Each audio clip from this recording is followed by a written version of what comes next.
Welcome back. We are going to start with a very simple problem. It is almost a trivial problem, and the solution also, as you will see later on, is actually quite simple. So, this is the problem of this is what is discussed quite often in simple undergraduate heat transfer courses.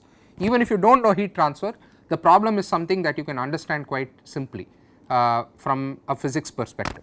So, let us take what is known as a fin. A fin simply means an extended surface.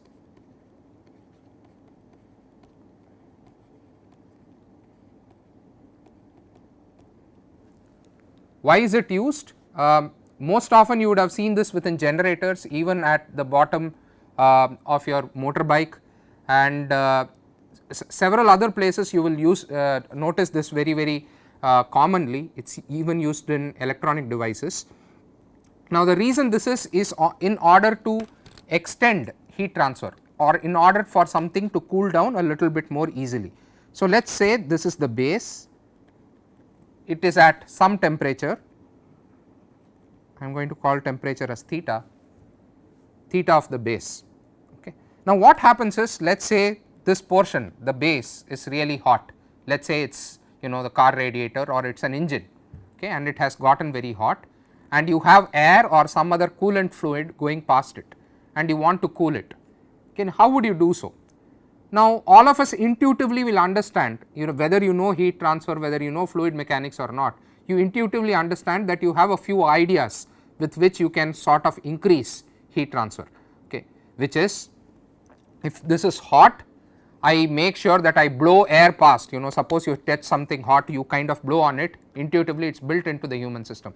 If you blow air past it, it will become cooler, okay, and if you blow faster and faster, and this is the reason why fans are there, this is called convective cooling. Okay. So, or if you blow colder air past it, okay, or the surrounding fluid is colder, then you will increase heat transfer, or you will make it cool faster. The other option is actually to increase the surface area. Suppose you want to, at home, if you are trying to cool milk or cool water, you will put it in a wide base. So, just exposure, lots of surface area of exposure actually causes cooling. In fact, it is speculated that earlier dinosaurs had this large fin like structures. I think it is the Stegosaurus or something. It had large fin like structures in order to help it kind of cool down. Okay, so, this kind of thing, this is what is called a fin. All it does is it increases the amount of surface area that is being exposed to air or whatever is the surrounding fluid. Okay. Now, trying to design these structures nicely, etc., is a very important problem within heat transfer, especially when your device is small, etc., etc.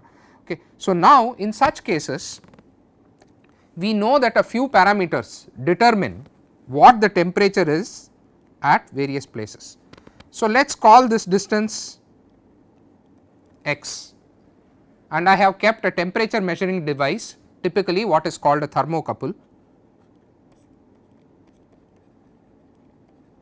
Hopefully, you would have studied this in school. So, I have kept a thermocouple at a particular place, and I measure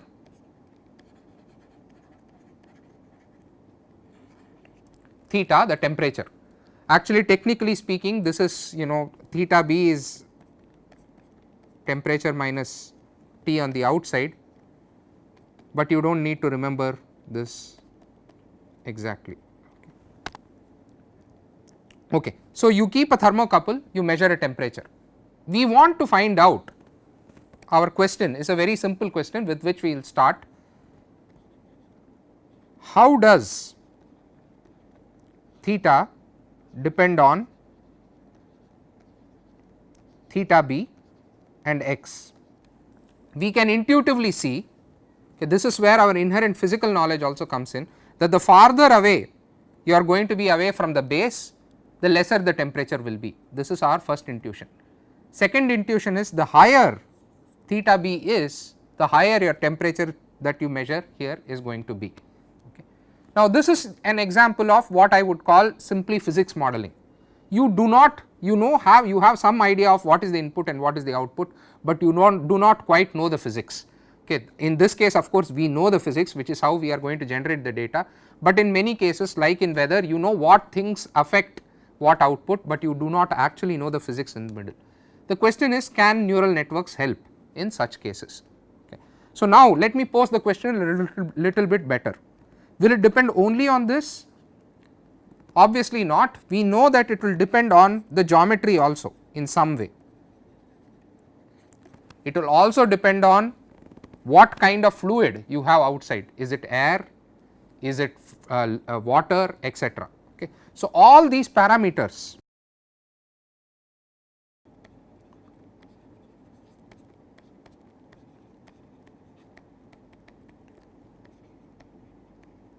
are abstracted into one single parameter m. Okay. Now, what is this magical m? I am not going to discuss this. If you have done heat transfer, you already know this, but let me just mention what all it actually includes. It includes H, which decides whether this is water or not, how fast is the fluid going, etc. All those are sitting in H. This is called the convective coefficient. Another thing is K. K depends on the material of the solid itself. You know obviously that if it was wood, okay, temperature would drop in a certain way. If it were, let us say, steel, temperature would drop in another way. Okay. So, this depends on the solid. Other things are things like the cross sectional area. Okay. How much area do you have across the cross section of this fin? Okay. How long is the fin, etc. Okay. So, all these parameters have somehow been combined into M. Now, how have they been combined into M? Through dimensional analysis. Okay. So, once again our knowledge of the physics of the problem goes into deciding these factors, that these things are important, and next step is to use dimensional analysis, which also depends on physics knowledge, in order to combine them and make the data a little bit compact. Okay. So, finally, the problem in physics is as follows. I want to find out how theta is, remember, the temperature at a particular location depends on the base temperature, this parameter m, which includes all the physics of the problem, and the location.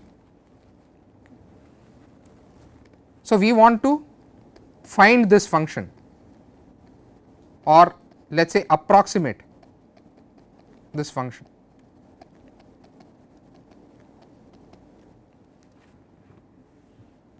Okay. Now, to approximate this function, what do you need? You need data. What kind of data do you need? You need data of various theta b's, various m, various x, all put together along with what was the theta. So, let us say a lot of people over lots of years in a particular lab or all over the world somehow measured theta b m x, but nobody had a clue of what the function was. Okay, so, this is of course an artificial example, but you can easily extend this to real life cases, like I said, for the case of weather, or even in certain cases like, you know, what is the let us say temperature at this point in the room, provided I keep my air conditioner somewhere. You do not have good analytical expressions for such cases. Okay. So, what we can make do is with data. Okay. So, what we are going to do next in the next video, I would like you to think about how you would do this. Actually, let me show you the data.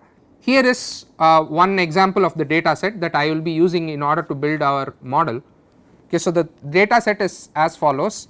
For each point, or there are let us say 1000 people, I will show you. I have about, yeah, I have exactly 1000 points, okay, or 1000 points here, and these 1000 people, or maybe 100 experiments, each of them took 10 data sets each, okay, kind of measured various theta b's, various m's and x's, and found out the actual output temperature measured by the thermocouple at that particular location x. Okay. So, once they have done that, you know, this historical data is now available to you. Now, you wish to figure out how can I make theta a function of theta b, m and x. and I would like you to think about what structure you would use, etc. You know, the inputs and outputs are already kind of obvious in this problem. What structure would you use, how would you measure this, etc. I would like you to think about that before seeing the next video. Thank you.